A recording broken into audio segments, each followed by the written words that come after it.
धन्यवाद पंडित जी। मैं अपनी स्क्रीन शेयर कर देता हूँ। जी।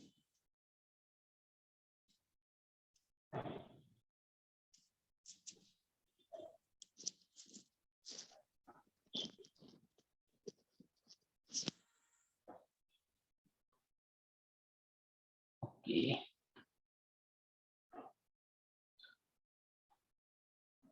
तो नमस्ते। हमारा सीरीज चल रहा है शास्त्रों का सारांश, और उसके अंदर हम अभी सब टॉपिक ले रहे हैं संस्कार और उसके किस तरह से हमारा बिहेवियर चेंज होता है और संस्कार का कैसे इम्पैक्ट होता है। इन सब के रिलेशन से हम समझने की कोशिश करेंगे कि हम कैसे अपने मुख्य लक्ष्य को प्राप्त कर सकते हैं, जो अविद्या का नाश और विद्या की वृद्धि है। तो हमने शास्त्रों के सारांश में हमने ये समझा था कि वे अपना मेन पर्पस लाइफ का क्या था, कि सब में अविद्या का नाश और विद्या की वृद्धि। और अविद्या का नाश को जब हम समझने की कोशिश की थी तो हमने समझा था अंतःकरण का पवित्रता, और जितना भी हम अपने कर्म किया करते हैं उन कर्म के पीछे हमारा पर्पस क्या है, उस पर्पस के पीछे एंड चीज जो है हमको क्या हासिल करनी है। तो हम जितने भी कर्म करते हैं, अगर हमारा उसका पर्पस है अपने माइंड को प्यूरिफाई करना। योगिक माइंड हमेशा चार चीज से होता है: मन, बुद्धि, अहंकार और चित्त। और उसको ही हम माइंड, अंतःकरण कहते हैं। और जितनी जितनी पवित्रता इसमें आती जाती है, जितनी जितनी अविद्या का नाश होता है, जितना जितना ये शुद्ध होता जाता है, जितना जितना ये ज्ञान इसमें बढ़ता जाता है, इतना इतना हम अपने सोल लेवल पे अपने आप को एलिवेट करते हैं और हमारे कॉन्शियस लेवल पे हम और स्ट्रांग होते जाते हैं। तो अगर हमने ये भी देखा था कि ये थ्री फोल्ड साइमल्टेनियसली होता है। जैसे जैसे हम अपने अंतःकरण की मलिनता को हम कम करते रहते हैं, ऐसे ऐसे ही हम अपने आप को और समझने लगते हैं, और साथ साथ में हमको गॉड का भी, ईश्वर की भी कृपा मिलती रहती है। तो ये थ्री फोल्ड मल्टी डोमेन हमेशा चलता रहता है। और हमें हमें जो प्रयास करना है सबसे ज्यादा, अगर हम उस प्रयास पे फोकस्ड रहे तो हमें उस जो हमारा लक्ष्य है, मुख्य लक्ष्य, आनंद को प्राप्त करना, और जिसके लिए हमारे तीन चीज साथ में चलते हैं: ईश्वर, आत्मा और प्रकृति। इन तीनों को कैसे बैलेंस करके चलते हैं, ये तीनों चीज अचीव और बैलेंस्ड अचीव होती है, एक सेंटर पॉइंट में रहती है अविद्या। अगर हमने अविद्या को ही फोकस्ड कर दिया और उसी के ऊपर ही सारी हमारी एनर्जी और फोकस जा रही है, तो हम तीनों मल्टीफोल्ड में सक्सेस हो सकते हैं। अदरवाइज ऐसा हो सकता है कि हम इन तीनों में से किसी एक डायरेक्शन में, तीनों डायरेक्शन में चलने की कोशिश करें और हम शब्दों में उलझ जाएं, और हम जो मेन हमारा लक्ष्य है आनंद प्राप्त करने का, और हमारी जर्नी जो है आनंद में होनी चाहिए, हमारा लक्ष्य आनंद में होना चाहिए, हमारा हर एक पल आनंद में होना चाहिए, उस आनंद में के पल को हम शायद प्राप्त न कर पाए, या उसमें हमारी हो सकता है एनर्जी डाइल्यूट हो जाए। तो अगर हम इस चीज को अगर और डीप में समझने की कोशिश करेंगे, तो हमारा पर्पस जो मेन चलता रहता है, उसको हम कितना व्यवहारिक लेके आते हैं, हमारा मुख्य पर्पस वही रहता है। तो इसको अगर हम, मैं स्क्रीन को नेक्स्ट स्क्रीन शेयर करता हूं, तो इसके लिए अगर हम एक चीज पे सिर्फ कंसंट्रेट करें कि हमारा जो मुख्य लक्ष्य क्या है इसमें, और मुख्य लक्ष्य कैसे हमारी चीजों को बार बार, अगर हम उस चीज को रिपीट करते हैं अपने संस्कारों में, तो कैसे हम उसको अपने मुख्य लक्ष्य को बार बार हम अपने मुख्य लक्ष्य की तरफ कंसिस्टेंटली बढ़ सकते हैं। तो हमने तो लास्ट टाइम ये भी देखा था कि it is a three fold. अगर हमने अपने आप को उस अवस्था में लेके आ रहे हैं कि हम अपनी अविद्या का नाश कर रहे हैं, तो हमारी जो विद्या है वो भी बढ़ती जा रही है, और हमारे जो अंधकार और जिसको हम प्रकाश से रहित जीवन कहते हैं, उसमें भी हमारा और प्रगति होती रहती है। तो अगर हम इसको और डीप में समझें कि at the end of the day हमें चाहते क्या है जीवन के अंदर, तो हमारा अगर एक ही लक्ष्य रहता है कि हम जितना हो सके हम जितनी जितनी बातों को सुन रहे हैं, जितने जितने शब्दों में हम अपने आप को एक अर्थ को प्राप्त करने की कोशिश कर रहे हैं, उस अर्थ का साक्षात्कार हो। तो जैसे हमने लास्ट टाइम मैंने एग्जांपल दिया था कि त्रेतवाद, अद्वैतवाद, कैसे इन शब्दों ने कुछ कुछ शब्दों ने पूरा का पूरा कॉन्टेक्स्ट चेंज कर दिया था, पूरा का पूरा इंटेंट चेंज कर दिया था। तो इसी तरह से अगर हम जितना जल्दी उन शब्दों के साक्षात्कार में नहीं जाएंगे, तो इंटेंट एंड कॉन्टेक्स्ट और पर्पस चेंज हो जाता है उन शब्द जो उसको टारगेट करना चाहते हैं। तो हमारा जो मुख्य, जैसे एक और फिर मैंने एग्जांपल ले रहे हैं, जैसे हम सहन शक्ति कहते हैं, तो सहन शक्ति को हम हमेशा कहते हैं कि हमारी सहन शक्ति बढ़नी चाहिए, सहन शक्ति ज्यादा होनी चाहिए। संध्या के मंत्रों में भी आता है कि हे पाप नाशको, आप मुझे ऐसी शक्ति प्रदान करें कि मैं पाप से दूर रहूं। तो हम जितनी भी शक्तियों की करते हैं, लेकिन जब हम व्यवहार में चाहते हैं तो हम बहुत सारे एक्सक्यूजेस देना चल जाते हैं। और वो एक्सक्यूजेस क्यों देते हैं? क्योंकि जब सहन शक्ति का शब्द को हमें प्रैक्टिकल करने आता है, तब हम पीछे हट जाते हैं, क्योंकि वो हमको कंफर्ट जोन से बाहर निकाल देता है। और आत्मा का ये स्वभाव है कि उसको हमेशा और हमेशा सुख की आशा रहती है। और जैसे ही बुद्धि में अगर अविद्या है, तो सुख जो हार्ड वर्क है वो हमें दुख लगने जाता है। वो क्योंकि हमें पता लगता है कि अगर मैं सहन शक्ति के शब्द को अगर मैं अर्थ में जीने की कोशिश करूंगा या जीने की कोशिश करूंगी, तो मुझे कठिनाई हो रही है।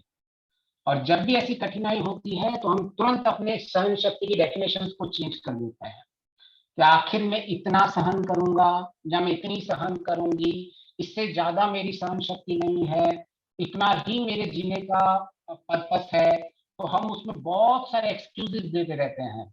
क्यों? क्योंकि अविद्या के कारण जो सहन शक्ति हम नहीं कर पा रहे हैं, जो हमको डिस्कम्फर्ट जोन में लेके जा रहा है, अभी हम अगर मुझे सुख उसमें दिख रहा है कि मेरी सहन शक्ति कम करने से मेरा भी एक हार्ड वर्क कम हो रहा है, तो मुझे उसमें इल्यूजन लगता है, सुख का इल्यूजन दिखता है। तो इसीलिए कारण क्या होता है कि हम कितनी भी चीजों के शब्दों का अर्थ ही चेंज कर लेते हैं।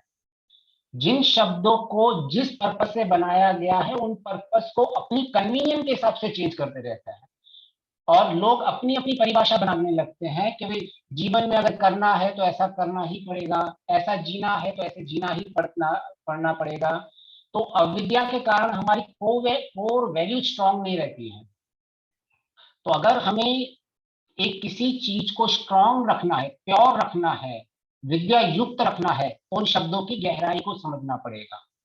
नहीं तो हम हमेशा अपनी कन्वीनियंस के हिसाब से, और ये बहुत बड़ा दोष माना गया है इस संसार में। जब आप इस मार्ग पे, आप अवेकनिंग मार्ग पे चलते हैं, एनलाइटमेंट मार्ग पे चलते हैं, और कन्वीनियंट पाथ के ऊपर जब जब आपको इजी लग रहा है ना, तब तब आप अपनी परिभाषाएं चेंज कर देते हो शब्दों के।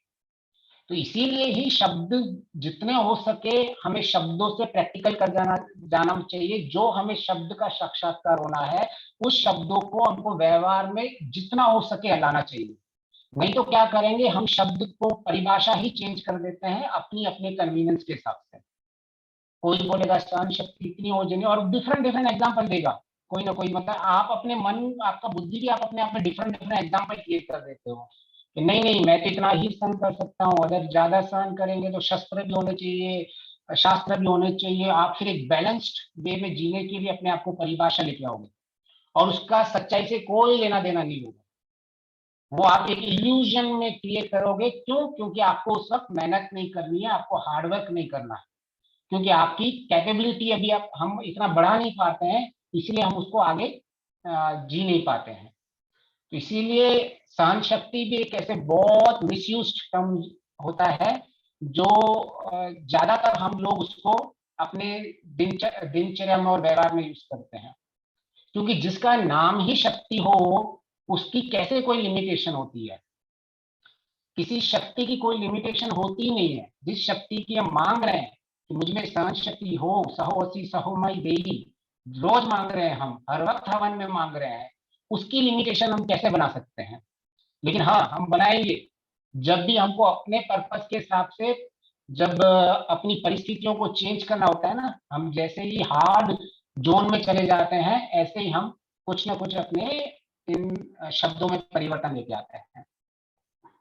तो सहन शक्ति को हमेशा किसी भी शब्द का साक्षात्कार करने के लिए उसको जितना जल्दी आप व्यवहार में लेके आओगे, उस शब्द का एज इट इज आपका साक्षात्कार होगा। अभी कुछ भी हो सकता है, आप, क्योंकि सपोज मैं, ऐसा भी हो सकता है कि मैं सहन शक्ति के नाम का मिसयूज करके, कोई बोलता है कि मुझे अपने बच्चों को सहन करना चाहिए, और उस बच्चों को उनकी गलतियों को देख के, उनकी गलतियों को पर्दा डालने के लिए हम उसका नाम सहन शक्ति रख देते हैं। और एक्चुअली हमारा पर्पस क्या रहता है? वो सहन शक्ति हमारी पर्पस नहीं रहती है। हमारा पर्पस होता है कि हम अपने बच्चों के राग में डूबे हुए होते हैं, इसीलिए बच्चों की गलतियां हमें दिखती नहीं है, और हम उसको नाम दे देंगे। क्यों क्यों? क्योंकि मुझे अभी सहन शक्ति के, मुझे नाम लेना है कि मैं शास्त्रों के हिसाब से जी रहा हूँ, मुझे नाम लेना है मैं लाइफ स्किल के हिसाब से जी रहा हूँ। मैंने अपने आप को ऐसे पदवी भी दे दी है कि मैं बहुत ही एक अच्छा इंसान हूँ, एक मैं बहुत ही शुद्ध इंसान हूँ। अभी मुझे उसको जस्टिफाई करना है ना, लेकिन उस जस्टिफिकेशन, हम ऐसे जस्टिफिकेशन देते ही रहते हैं, उस शब्द का उस कॉन्टेक्स्ट में प्रयोग कभी करते ही नहीं है। तो इसी तरह से कोई सहन शक्ति कोई उदासीनता नहीं है कि हमने किसी के भी गलत कर्मों की परवाह नहीं करते हुए और हम उसकी कोई जिम्मेदारी नहीं ले।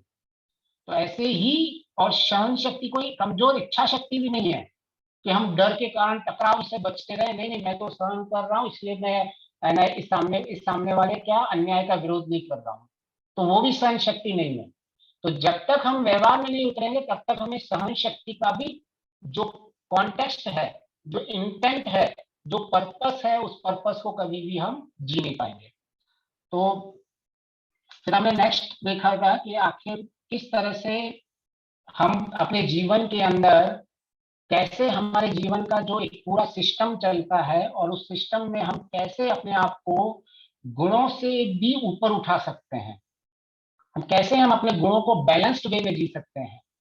जब तक हम अपने गुणों को, जो जिस तरह से एक एटॉम, प्रोटॉन और न्यूट्रॉन किस तरह से बैलेंस्ड वे में किसी भी केमिकल कंपाउंड में काम करते हैं, ऐसे ही हमारे सत्व रज तुम गुण को जब बैलेंस्ड वे में जिया जाता है तो उसको गुणातीत कहते हैं। इसका मतलब ये होता है कि मेरे सत्व रज जो तम और जो गुण है, उन गुणों में मेरी अविद्या नहीं रही है। अविद्या नहीं, मेरी, उसका मतलब है अभी मेरे में उसमें इम्प्योरिटी नहीं रही है। तो जब भी मेरे इन सत्व रज तम गुणों के अंदर इम्प्योरिटी नहीं रहती है और प्योरिटी बढ़ती जाती है, तब मेरे ये गुण बैलेंस्ड होते जाते हैं। तो गुणातीत का मतलब ये होता है कि जो गुणों में क्लेश है, उस क्लेश के निकालने के बाद जो गुण का बैलेंस स्टेट बनता है, उसको गुणातीत स्टेट बोलते हैं। मतलब इसको नॉर्मली इंग्लिश में इसको फ्री विल जोन बोलते हैं। तो इसका लोग गलत गलत मैनिपुलेट कर देते हैं इसको कि ये मेरी फ्री विल जोन है, मतलब मुझे जो चाहिए वो करना है। फ्री विल जोन वो होता है कि जो मेरे क्लेश के फ्री है, जो अविद्या से फ्री है, इन सब को जोन को फ्री विल जोन बोला जाता है।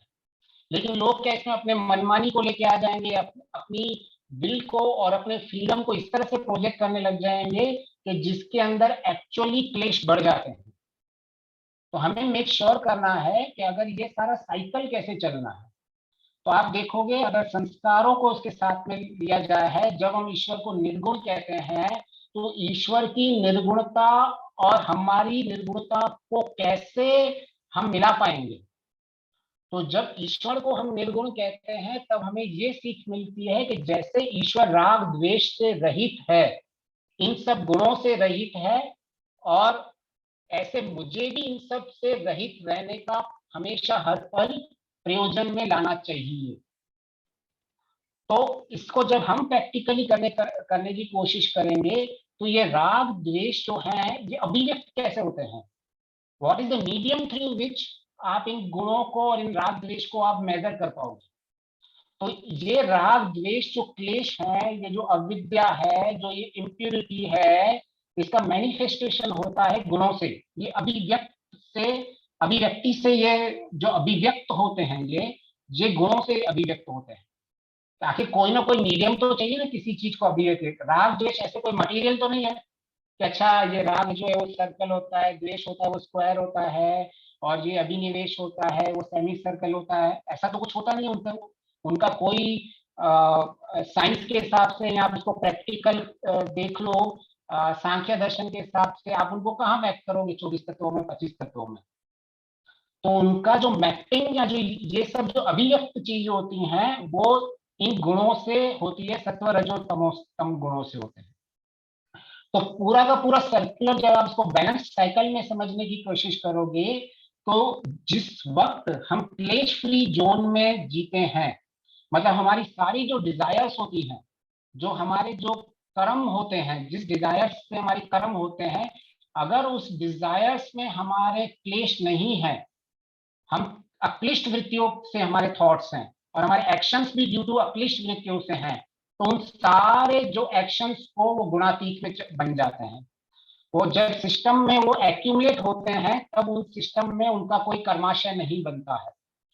तो ये पूरा उसका बैकएंड में साइंस है। तो आपने वो देखा होगा नॉर्मली एरोप्लेन में ब्लैक बॉक्स होता है, राइट, जो सारी की सारी गतिविधियां उस ब्लैक बॉक्स में स्टोर होती रहती हैं। जैसे कि क्या अनाउंसमेंट हो रहा है, किस वक्त क्या टेम्परेचर था, क्या स्पीड था, जितनी भी एरोप्लेन में सराउंडिंग होती रहती है कंडीशन, वो सब उस ब्लैक बॉक्स में स्टोर होती हैं। तो आप कभी भी अगर कोई दुर्घटना हो जाए तो आप समझ सको कि आखिर क्या प्रॉब्लम हुआ था एरोप्लेन में कि जिसकी वजह से ये दुर्घटना हुई है।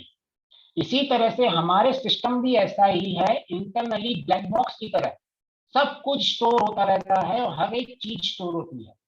और उस ब्लैक बॉक्स से भी ऊपर जाके उसके अंदर कैटेगराइजेशन भी होता है हमारे अंदर, कि ये कैटेगरी के ये अगर एक्शंस हुए हैं तो ये कैटेगरी पाप के हैं, ये कैटेगरी पुण्य के हैं, और ये कैटेगरी निष्काम के हैं।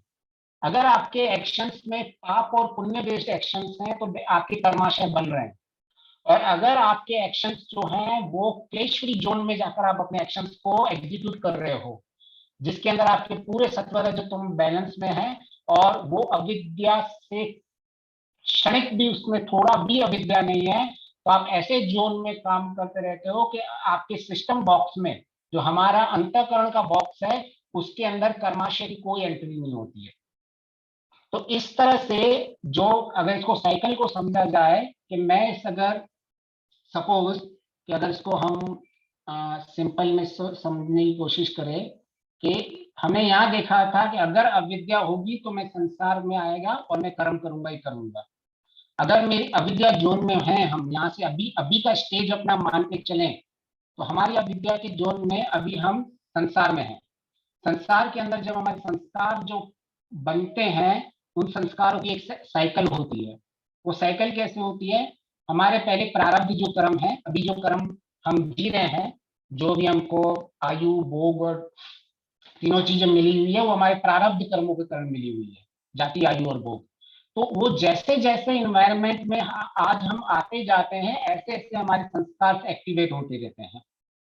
तो आपके जैसा जैसा आपके सराउंड में इन्वायरमेंट होता रहता है, आप उन संस्कारों को आपको एनर्जी मिलती है। और अगर ऐसे ही कोई संस्कार पहले बनाए हुए हैं तो उन संस्कारों से मैच होकर वो संस्कार एक्टिवेट हो जाते हैं। फिर अभी सारे के सारे जो संस्कार हैं वो हमारे एक्शंस में नहीं उतरते हैं। उन संस्कारों को जो भी मेरी डिजायर्स हैं, ऐसी इन्वायरमेंट में उतने ही जो संकल्प के साथ मेरी डिजायर्स होती है, वो ही मेरी डिजायर्स मेरे एक्शंस में उतरती है। तो उनको भी एक इन्वायरमेंट मिलता है। और जैसे ही वो इन्वायरमेंट से क्या होता है, जैसे आप एटॉम, प्रोटॉन और न्यूट्रॉन को एक अलग अलग केमिकल लेबोरेटरी में अलग अलग इन्वायरमेंट पे रखते हो, तो उनके कैसे पर चेंज होता रहता है। इसी तरह से ही एटम, प्रोटॉन, न्यूट्रॉन्स में जो जो परिवर्तन होते रहते हैं, ऐसे ही हमारे गुणों में परिवर्तन हो जाते हैं। और अगर वो उस इन्वायरमेंट के हिसाब से, अगर हमारा अंतःकरण स्ट्रांग नहीं है और हम में अगर अविद्या ज्यादा है, तो हम इस संसार के साथ बह जाते हैं। हमारे लिए संसार ज्यादा इंपॉर्टेंट हो जाता है और हमारा वैल्यू सिस्टम कम हो जाता है। तो जब हम संसार के हिसाब से चलते रहते हैं तो संसार में कभी आपको दुख मिलेगा, कभी सुख मिलेगा। आपकी जो मन की स्थिति होगी वो परिस्थितियों के हिसाब से चलती रहेगी। जब भी परिस्थितियां आपके सामने बिगड़ती रहेंगी, आपकी मन की स्थिति भी बिगड़ती रहेगी। जब भी आपके संसार की परिस्थितियों के हिसाब से आपका लो विल पावर भी होता है, तो आप ऐसे मोड में काम करते हैं जैसे संसार कहता है आपको वैसे काम करना है। संसार अच्छा बोल रहा है तो आप अच्छा करोगे, संसार गलत बोल रहा है तो गलत करोगे। आपके लिए मास फॉलोअर इज द आपका उद्देश्य बन जाता है। आपके लिए सही गलत उद्देश्य नहीं रहता है। आपके जीवन में क्या विद्या है क्या अविद्या है वो आपके जीवन में उद्देश्य नहीं रहता है। सिर्फ आपका उद्देश्य ये रहता है जो संसार कर रहा है वो उसी हिसाब से मुझे अपने आप को अलाइन करना। तो ये होता है क्यों? क्योंकि हमारे जब भी संसार में अविद्या बढ़ जाती है, हमारे अंदर अंतःकरण में इम्प्योरिटी बढ़ जाती है, तो हम इंक्लाइंड हो जाते हैं संसार की तरफ और संसार हमको कंट्रोल करता रहता है। हमारा रिमोट कंट्रोल बाहर चला जाता है। वो इसीलिए चला जाता है कि हमारे गुण के जो ट्रांजिट स्टेट्स हैं, जो हम जिसके थ्रू हमारी डिजायर्स को एक्सप्रेस करना चाहते हैं, उन स्टेट्स में परिवर्तन आ जाता है। और जब वो हमारे फ्री विल इन्वायरमेंट में, जब हम अपने अंदर जो हमारे मनमय कोश रहता है, विज्ञानमय कोश रहता है, इन सब कोशों के अंदर अगर हमारे में अविद्या है तो हम हमारे विल के हिसाब से कभी काम नहीं करते हैं। और हम अपनी विल के हिसाब से मतलब हमारी डिजायर्स जो है विद्या के हिसाब से हम काम नहीं कर रहे हैं। हम बार बार अविद्या से जब भी काम करते हैं तो हम फिर से सत्वरज तमो के एक्शंस में एक्टिवेट हो जाता है हमारा मोड, और फिर से हमारा कर्माशय बनते रहता है और क्लिष्ट वृत्तियां ऐसी चलती रहती है और ऐसे संस्कार बनता जाता है। तो संस्कार क्या है? संस्कार एक हमारे अंदर ब्लू प्रिंट्स हैं, जिसको छाप बोलते हैं ना, ऐसे प्रिंट्स हैं, जैसे हम थंब इम्प्रेशंस बोलते हैं, उनको थंब इम्प्रेशंस को संस्कार कहा जाता है। तो अगर उसको हम उसके पीछे साइंस समझने की कोशिश करें कि आखिर हम संस्कार है क्या, तो संस्कार हमारे ऐसे इंप्रेशंस रहते हैं हमारे अंदर, जैसे मैंने बोला ना ब्लैक बॉक्स में, एरोप्लेन के ब्लैक बॉक्स में सब कुछ सेव होता रहता है, ऐसे ही हम भी इन्वायरमेंट के हिसाब से जो भी कुछ ग्रहण करते रहते हैं हमारे अंदर रहता है। अगर हम वो स्टोर हो रहा है तो उसमें हमारे डिफेक्ट्स भी हो सकते हैं, हम दोष युक्त भी जी सकते हैं, हमारे शुद्ध संस्कार भी हो सकते हैं। तो संस्कारों को जब दग्धबीज करने की बात होती है तो केवल जो हमारे दोष युक्त संस्कार है उन्हीं को ही दग्धबीज किया जाता है। बहुत सारे लोग अलग अलग गाना लेके समाज में अंधविश्वास फैला जाता है, जीरो स्टेट, जीरो मन की स्टेट, बहुत सारी चीजें मतलब ध्यान के विषय में ऐसी फैली हुई है। तो जो हमारे शुद्ध संस्कार है उनको तो और बढ़ाना है। अगर ध्यान में आपकी अच्छी अच्छी बातें आ रही हैं, अच्छे अच्छे संस्कार युक्त थॉट्स उठ रहे हैं, तो वो ध्यान की एक्चुअली और अच्छी पराकाष्ठा है। Zero state is nowhere helpful to anybody. आपका स्टेट वो होना चाहिए जिस संस्कार में आपके शुद्ध संस्कार हैं और आपके जो दोष युक्त संस्कार है उनका वो तनु होते जा रहे हैं, तो तभी कहा जाता है कि मेरी ध्यान की स्थिति और अच्छी बनती जा रही है।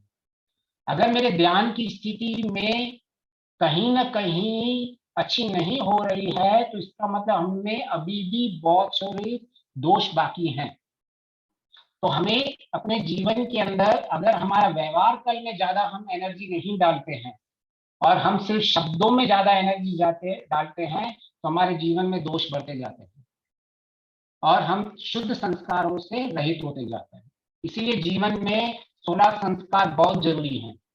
जो जीवन में 16 संस्कारों को फॉलो नहीं कर पाता है उसके जीवन में अंदर संस्कारों में इतना परिवर्तन चलता रहता है, जैसे एटॉम, प्रोटॉन, न्यूट्रॉन किसी तरह से स्टेबिलिटी में नहीं रह पाते हैं और वो केमिकल में विस्फोट कर लेते हैं, इसी तरह हमारे जीवन में भी विस्फोट चलते रहते हैं।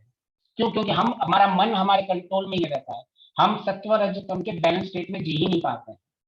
This is the main reason कि आज लोग मतलब बहुत लोग ध्यान की बातें करते हैं और ध्यान के बारे में ज्यादा डिस्कस करते हैं। मैं बोलता हूँ ध्यान नहीं, जो आप जिसका ध्यान करना है उसके धारण में आप ज्यादा एनर्जी डालिए। अगर आप, मैं ऐसा इस चीज का ध्यान कर रहा हूँ, हे ईश्वर आप सर्वव्यापक हो, आप न्यायकारी हो, आप दयालु हो, ये मेरे ध्यान में आ रहा है, तो मेरा सारा दिन उसी में होना चाहिए कि मैं सब पे लोगों पे दया करूं, मैं कहीं से भी मेरे से अन्याय नहीं हो, कहीं भी मैं ईश्वर के सर्वव्यापक को खंडित न करूं। अगर मैं इस चीज के ऊपर अपने व्यवहार में धारण कर रहा हूं, जो मैं ध्यान में बोल रहा हूं, तभी ही मेरे ध्यान की कोई वैल्यू होती है। जब तक मैं उस चीज को धारण नहीं कर रहा हूं अपने जीवन में, मैं अपने जीवन में व्यवहार में नहीं लेके आ रहा हूं, तब तक ज्ञान हमें कभी कोई बेनिफिट नहीं देता है। वो सिर्फ टेम्पररी, यही स्टेज उसको माना जाता है कि जैसे आप कहीं जंगल में जाके पहाड़ों में बैठ जाओ, या फिर आप एक रूम के अंदर एक नॉइस कैंसलेशन हेडफोन लगा के बैठ जाओ, तो आप उसको भी बहुत लोग ज्ञान बोल सकते हो। तो इन दोनों स्टेज में कोई फर्क नहीं है। लेकिन जो इंसान कर्म कर रहा है और उस कर्म के बंधनों में नहीं फंस रहा है, कर्म करते हुए भी, और उसके अंदर थोड़ी भी अविद्या नहीं जनरेट हो रही है, तो इसका मतलब उसके जीवन में उसका जो परम लक्ष्य है उसको प्राप्त कर रहा है, जो उसका आनंदमय लक्ष्य है। और ये संस्कार कैसे काम करते हैं फिर? ये संस्कारों को जब हम अपने जीवन के अंदर उतारते हैं, तो हमारे जीवन के अंदर कुछ कुछ चीजें जो स्टोर होती है, ब्लूप्रिंट्स जिसको बोलो, इम्प्रिंट्स जिसको बोलो, वो सारी की सारी चीजें कभी स्मृति में नहीं आती हैं। मतलब संस्कार, जो बहुत लोग मेमोरी को संस्कार बोलते हैं कि ये मेरे संस्कार हैं। जरूरी नहीं है कि सारे संस्कार आपके मेमोरी में आपको दिखें। आपके हो सकते हैं जन्मों जन्मों के संस्कार हैं, उनका इम्पैक्ट आपको भी आ सकता है, लेकिन आपको वो सारे कर्म याद नहीं रह सकते हैं, क्योंकि वो सारे कर्म जन्मों जन्मों पुराने हैं और वो कर्मों की प्रिंट नहीं बनी हुई है, या उन प्रिंट पे जैसे आ, उनका इम्पैक्ट अभी तक बाकी है, लेकिन वो जो फोटो है वो चले गए हैं। तो जो मतलब आप जो पुराने कैमरा आते थे जिनमें नेगेटिव्स आते थे ना, जो नेगेटिव से हम पॉजिटिव बनाते थे, तो संस्कारों को हम ऐसे समझते हैं वो नेगेटिव है। जिन नेगेटिव में से फोटो बन जाता है तो उसको हम मेमोरी बोलते हैं। और बहुत सारे नेगेटिव ऐसे हैं जिनमें से कभी फोटो नहीं बनते हैं, कभी भी आपको पता ही नहीं चलेगा कि भी ऐसा मैंने कभी जीवन में कौन से दृश्य ऐसे आपको सामने आएंगे ही नहीं कभी कि इसकी वजह से मैं आज ये फील कर रहा हूँ। लेकिन उसका आपको इम्पैक्ट दिखता रहेगा कि मुझ में क्रोध ज्यादा है, तो आप में अगर क्रोध मुझ में ज्यादा है तो मेरे क्रोध, उसका संस्कारों का इम्पैक्ट दिख रहा है। लेकिन आपको वो हो सकता है कि आपने पिछले जीवन में या बहुत जन्मों में इतने क्रोध किए हुए हैं कि आपको सारे इंस्टेंट्स याद नहीं है कि मैंने कब कब क्रोध किया था। लेकिन अभी उसका जैसे इम्पैक्ट दिखता है, तो आप अनुमान प्रमाण से लगा सकते हैं कि मेरे जीवन में मैंने पिछले जन्मों में बहुत सारा क्रोध किया है, इसीलिए मेरा जीवन की आज की ये स्थिति है। तो इस तरह से आपके जीवन में क्रोध हो, डर हो, लोभ हो, ये सारे जो भी हमारे जीवन में जितने भी अविद्या युक्त गुण होते हैं, ये संस्कारों से मैनिपुलेट होते हैं। तो इस तरह से अगर मैंने संस्कारों की मेमोरी बना दी है, मुझे याद है कि अच्छा मैंने एक हफ्ता पहले क्या किया था, मैं उसको विजुअलाइज कर पा रहा हूँ। मैं 2 साल पहले मैं दुबई गया था, पहले मैं न्यूयॉर्क गया था, पहले मैं इधर गया था, और सबकी आपके इमेजेस आ रही हैं, तो उन संसार की आपकी मेमोरीज, उसको आप मेमोरी बोल सकते हो।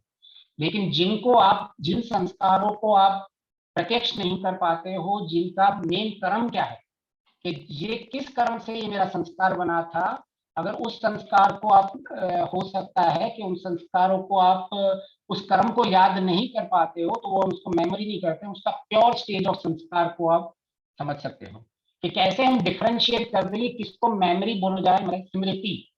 हम बोले ना हिंदी में स्मृति आ रही है मुझे, तो स्मृति एक, और संस्कारों में डिफरेंस कैसे लाया जाए।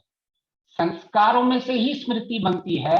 एक तो वो प्रूफ हो गया कि ये मेरे जो संस्कार है, और जो मेरी स्मृति आ रही है कि हाँ मैं यहाँ गया था और मेरे वहां मैंने इस चीज से इस बंदे से ये बात की थी। तो अभी आपको जो स्मृति आ रही है वो संस्कारों के कारण आ रही है। लेकिन अगर आपको संस्कार के प्योर स्टेट को समझना है, तो प्योर स्टेट वो होता है कि उसका सिर्फ आपको इम्पैक्ट दिखता है, उसकी स्मृति जरूरी नहीं है कि उस हर एक संस्कार की स्मृति हो। कुछ कुछ लोगों को एज अ एक्सेप्शनल केस पिछले जन्म की कुछ कुछ स्मृतियां आ जाती हैं। तो वो जब हमारा अंतःकरण ट्रांसफर होता है सूक्ष्म शरीर जब एक शरीर से, तो कई बार जब हम पैदा होते हैं और जब हम मरते हैं तो हम एक बहुत पेन के थ्रू जाते हैं। तो जब ये पेन के थ्रू होता है तो ये संस्कार जो है, जो बहुत सारे एक्टिवेट होते हैं, वो बहुत सारे संस्कार दब जाते हैं उस पेन के कारण। इसीलिए हमको पिछले जन्म की ज्यादा चीजें याद नहीं रहती हैं, क्योंकि हमने अगर 9 महीने अपने गर्भ में किसी में गए तो हम बहुत दुख और दर्द से गए हुए हैं। तो हमने इतना दर्द वर्द सहन किया है कि वो इतने प्रेशर के कारण वो हमारे जो सारे संस्कार, जो मैक्सिमम जिनके इमेजेस थे, वो इमेजेस सारे डिस्ट्रॉय हो जाते हैं। बहुत कम लोगों के वो इमेजेस बचते हैं, और आइडियली बचने भी नहीं चाहिए, नहीं तो लड़ाइयाँ हो जाएंगी। ये मेरी माँ है, ये मेरी बीवी है, ये मेरी बेटी है, ये मेरा है, लोगों में प्रॉब्लम हो जाता है। हमने न्यूज में कहीं भी देखा है, राइट, किसी को पिछले जन्म का याद आ जाए तो वो बोलता है नहीं नहीं ये तो मेरी बेटी है, और मतलब कितने कॉम्प्लेक्स हो जाए ये सिस्टम। तो लेकिन मैं इसके लिए साइंस बता रहा था कि क्यों ऐसा होता है।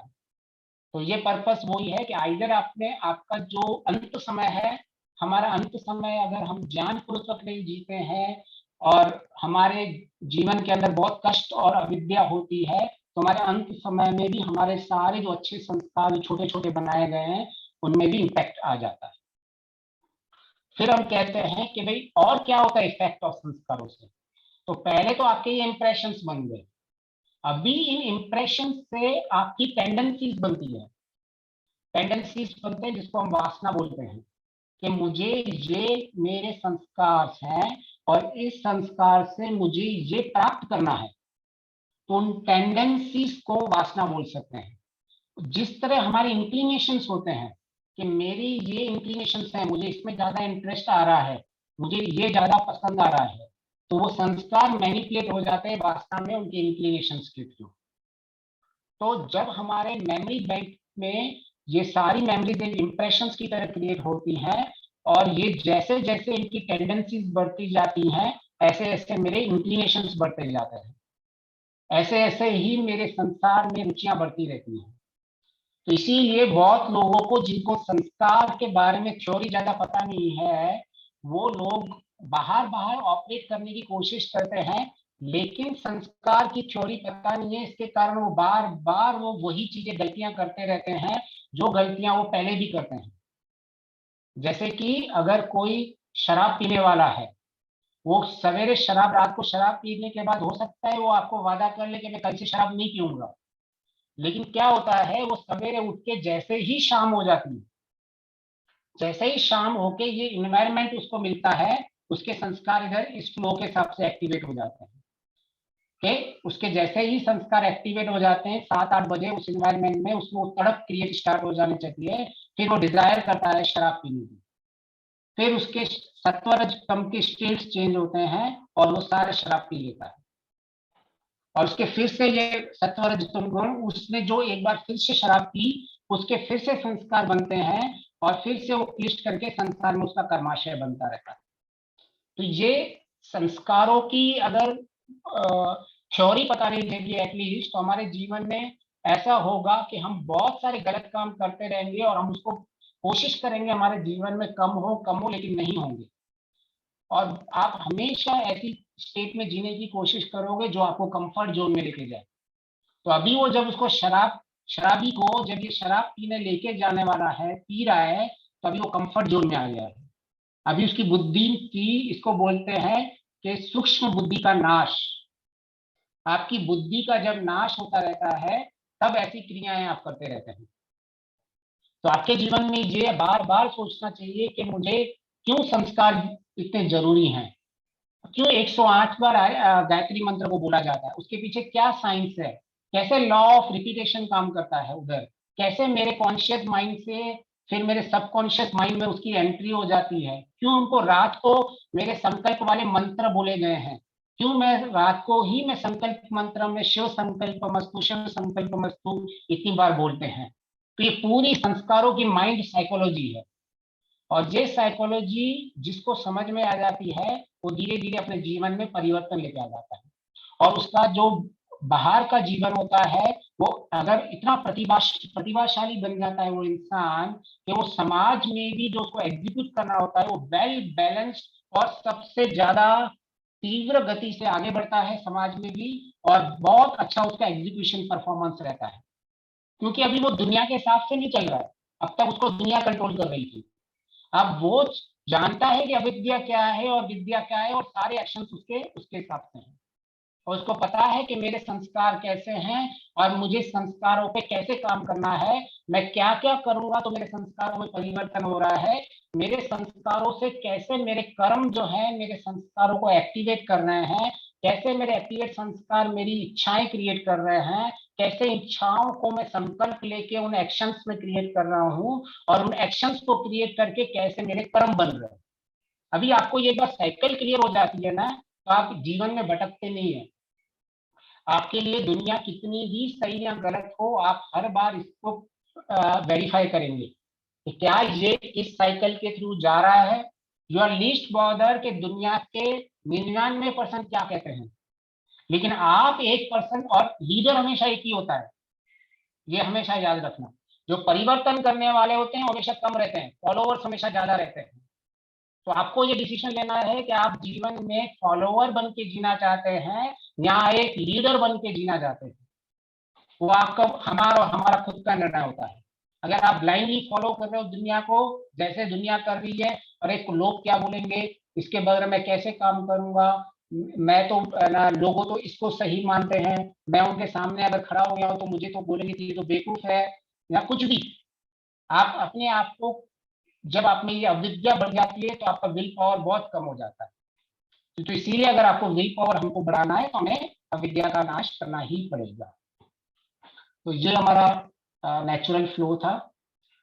और अगर हम अपनी संज्ञा को देखें और किस तरह से हम प्रैक्टिकल जीने की कोशिश की, तो हमने वो भी डिस्कस किया था कि हम, जो इंसान अपने जीवन का एम परफेक्शन को एम बना देता है कि मेरा इमीडिएट एम है एब्सोल्यूट परफेक्शन, जिसके अंदर कोई भी दोष ना हो, कोई भी अविद्या न हो, कोई भी अपवित्रता नहीं हो, उसको बोलते हैं एब्सोल्यूट परफेक्शन। तो वो बाहर के मटेरियल सक्सेस के बारे में ज्यादा उसके एम नहीं रहता है। मतलब जैसे एग्जांपल आप बोल दो कि नरेंद्र जी ने कितना अच्छा एग्जांपल उसमें ग्रुप में शेयर किया कि जब हम बाहर की चीजों को कंट्रोल करने की कोशिश करते हैं कि भाई मेरे हिसाब से लोग चले, कि मैं अगर किसी का इंतजार कर रहा हूं तो उसको सही टाइम पे बाहर आ जाए तो हम जिस लक्ष्य में प्राप्त करने जा रहे हैं हम उस लक्ष्य को प्राप्त करें। लेकिन वो लक्ष्य अगर आपने सिर्फ एक्सटर्नल रखा हुआ है, आपके लिए सक्सेस सिर्फ मटेरियलिस्टिक वर्ल्ड है, तो आप हमेशा दुखी होते रहेंगे। क्यों? क्योंकि आपकी डिपेंडेंसी चल रहे हैं।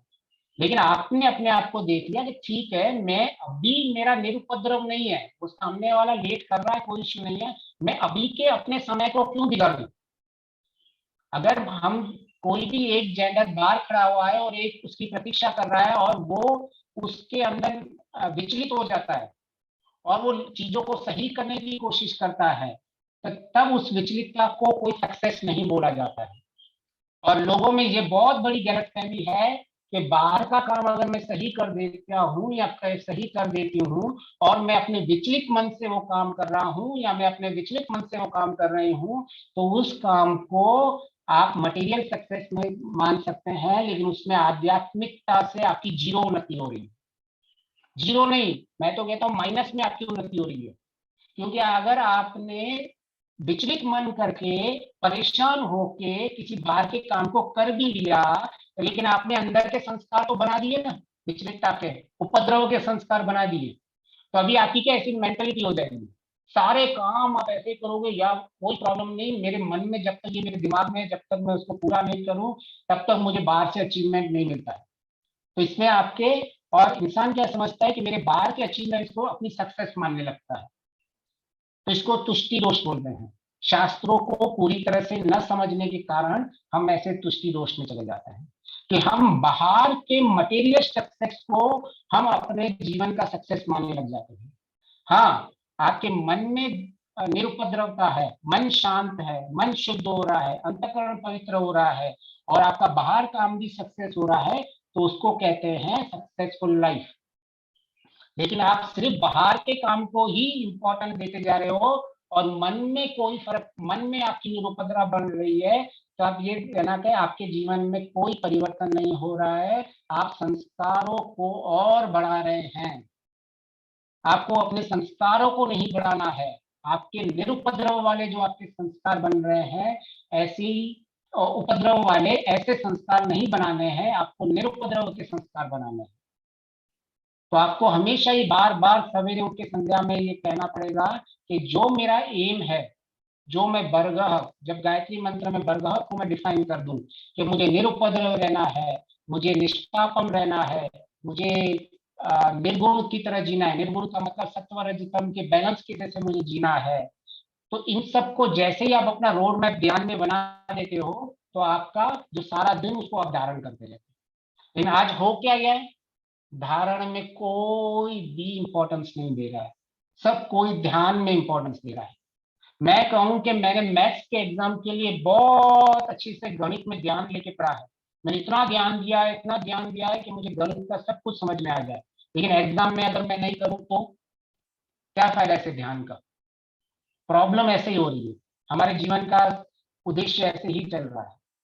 अगर हम ध्यान को भी कुछ समझ बैठे हैं, तो ध्यान को ऐसा समझ बैठे हैं कि ध्यान केवल मुझे मैथ्स को समझना मेरा ध्यान है, और हम वहां जीवन में प्रॉफिट एंड लॉस को समझ ही नहीं पाते हैं। बाहर की चीज के प्रॉफिट को हम प्रॉफिट समझ रहे हैं, और अंतर की अशांत होते जा रहे हैं। हमारा मन उपद्रवी होता जा रहा है और उसको लॉस माना जाता है। हैप्पीनेस की डेफिनेशन में क्या है कि मुझे सुख, शांति, आनंद चाहिए। मैं मर्सिडीज में बैठा हुआ हूँ या साइकिल में बैठा हूँ, अगर मैं मर्सिडीज में भी अशांत मन से बैठा हुआ हूँ तो मैं लॉस में हूँ। मुझे अभी तक जीवन की गणित समझ में नहीं आई। मर्सिडीज में भी मैं उपद्रवी हूं तो मैं लॉस में हूं। जिस दिन इंसान को ये प्रैक्टिकल गणित समझ में आ जाएगी, तब माना जाएगा कि उसने गणित का ध्यान किया हुआ है, उसको जीवन की चीजों को ध्यान की समझ में आ रही है कि ध्यान एक्चुअली चीज क्या है। तो ऐसी तरह से हम संध्या में जब ध्यान में बैठते हैं, तो हमारी एक अविद्या को हटाने का रोड मैप हमारी तीनों चीज को साक्षात्कार करवा देता है। जैसे जैसे अविद्या हटती जाती है, हम अपने अस्तित्व में स्टैब्लिश होते जाते हैं, और उसके साथ साथ ईश्वर का भी साक्षात्कार होता रहता है। तो ये मल्टीफोल्ड चलता रहता है। फिर अगर अभी हम आगे चले, इसको समझने की कोशिश करें, तो हमारे बहुत सारे स्टेज होते हैं। जैसे मैं ये प्रेजेंटेशन दे रहा हूँ, तो अभी क्या, मुझे बहुत थ्योरेटिकल नॉलेज अगर है, और मैं अपने थ्योरेटिकल नॉलेज में सपोज इतना मैंने थ्योरेटिकल नॉलेज कर दिया है कि मैं अपने आप को एक्स्ट्रा ऑर्डिनरी मानने लग गया। क्यों? क्योंकि मैं ये प्रेजेंटेशन दे रहा हूँ, मैं मटेरियल ले रहा हूँ, ये कर रहा हूँ। और प्रैक्टिकल मेरा कितना है, मैं हो सकता हूँ जस्ट पास हूँ या मैं रिलेटिवली दूर हूँ। और मेरी एक्चुअल स्थिति अभी यही है। मेरी स्थिति ये नहीं है कि मैं एक्स्ट्रा ऑर्डिनरी हूँ, मेरी स्थिति में मुश्किल से पास हो रहा हूँ लाइफ में। तो मुझे हर वक्त देखना पड़ेगा कि मैं प्रैक्टिकल कितना हूँ। मेरा असेसमेंट थ्योरी से कभी नहीं होता है। कोई कहे कि मैंने आईआईटी की बहुत प्रिपरेशन की है लेकिन मैंने एग्जाम नहीं दिया है, मैं दिन रात जगा हुआ हूँ, तो उसकी कोई वैल्यू नहीं है अगर हमने प्रैक्टिकल करके एग्जाम नहीं दिया है। तो मेरा अगर मैं एग्जाम में करूं, तो मुझे ये कभी भी अहंकार नहीं होना चाहिए कि मैं थ्योरेटिकल इतना सारा जानता हूँ। मेरा स्टेज पे इतना ही है कि मैं मुश्किल से पास होके जी रहा हूँ। कई कई बार बोलते हैं ना, मैं अगर ऐसी बातें करूँगा, अरे तू तो संत हो गया है, तो मुझे अपने आप पे हंसी आती है कि मैं तो एक ऐसा कैंडिडेट हूँ सिर्फ कि अगर हम फेल वाले कैंडिडेट 35 मार्क वाले हैं और पास वाले 40 मार्क हैं, तो मेरे को मुश्किल से 40 मार्क आ रहे हैं, और मुझे लोग सिर्फ बोल रहे हैं कि तेरी स्थिति बहुत अच्छी है। नहीं, अगर 45 मार्क को पास रखते तो मैं भी फेलियर ही हूँ। इसीलिए हमें प्रैक्टिकली हम कहाँ हैं, हमें बार बार, और आपके कम्युनिकेशन भी बहुत क्लियर क्रिस्टल होना चाहिए कि मैं ये प्रेजेंटेशन दे रहा हूँ, मैंने ये थ्योरी पढ़ी है, आपसे भी सीखूंगा, और मुझे ये जानना है, आप बता सकते हैं मैं अपने आप में भी क्या इंप्रूवमेंट कर दूँ। लेकिन मेरी एक्चुअल स्थिति ये है, वो हमें क्लियरिटी होनी चाहिए हमारी एक्चुअल स्थिति क्या है। और ऐसे ही हमें अपनी मार्किंग भी देनी होगी कि मेरे जीवन में निरुपद्रवता कितनी है, मेरे जीवन के अंदर मैं कितनी बार क्रोध कर रहा हूँ दिन के अंदर, कितने अंदर में मेरी परिपक्वता है। तो आप देखोगे तो मेरी तो मुश्किल से 47 तो मेरी मैक्सिमम है, और एवरेज निकला हो तो मुश्किल से पासिंग हो रहा हूँ मैं। तो ये वाला जो थ्योरेटिकल ज्ञान मेरा कोई प्रेजेंटेशन, कोई मेरा मापदंड नहीं है मेरी प्रगति का। मेरा मापदंड जितना मैं प्रैक्टिकल हूँ, मेरी प्रगति उतनी होनी चाहिए। तो इससे मैं हमारा बस यही है जो मैं बोलता हूँ बार बार, मल्टीफोर डेवलपमेंट। आपका अविद्या का नाश, पहले अविद्या ज्यादा है और विद्या कम है, तो आपका सेल्फ रियलाइजेशन भी कम होगा, गॉड रियलाइजेशन भी कम होगा। जैसे जैसे आपकी अविद्या कम होती जाएगी, आप में नॉलेज बढ़ता जाएगा, आपको आत्म साक्षात्कार और ईश्वर साक्षात्कार पैरेलल चलते रहेंगे। तो अगर हम इस स्थिति से चलते रहेंगे तो हमारे जीवन में मल्टीफोल्ड डेवलपमेंट रहता है, मल्टी डायमेंशनल डेवलपमेंट रहता है। और यही हमारे जीवन में, और शास्त्र हमको बार बार यही कहते हैं कि आप जितने हो सके व्यवहार में जीने की कोशिश करो। तो आज का मेरा प्रेजेंटेशन मैं यही समाप्त करता हूँ। हाँ, बहुत बहुत धन्यवाद आप सबका।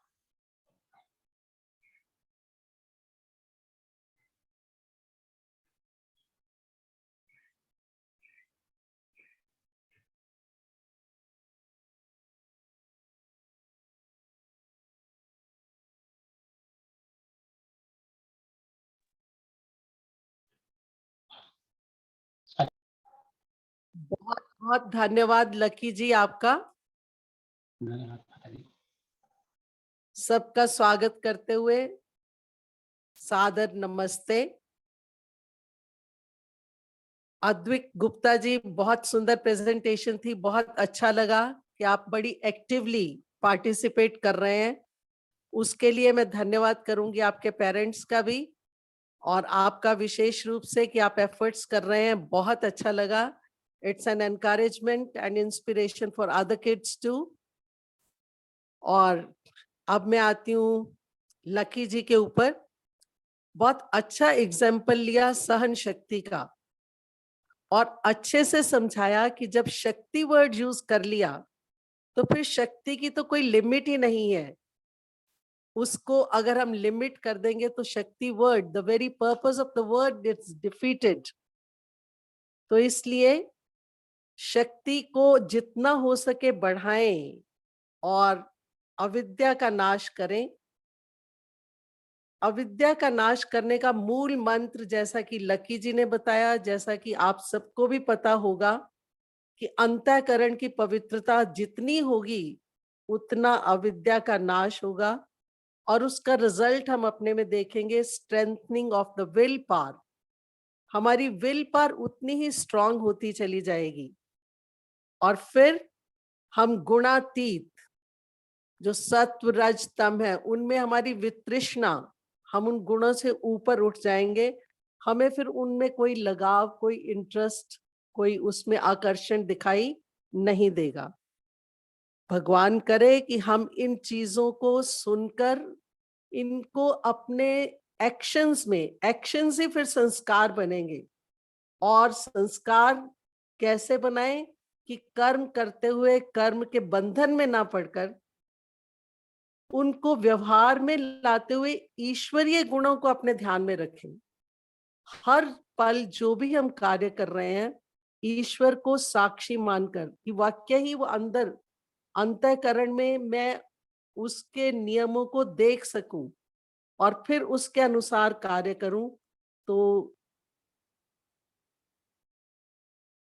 बहुत हद तक संभव है कि हम उसको क्रियात्मक रूप में ले आएंगे और ईश्वरीय गुणों को धारण कर अपने जीवन में कुछ आगे बढ़ पाएंगे। इन्हीं शब्दों के साथ पुनः लकी जी का धन्यवाद करती हूँ।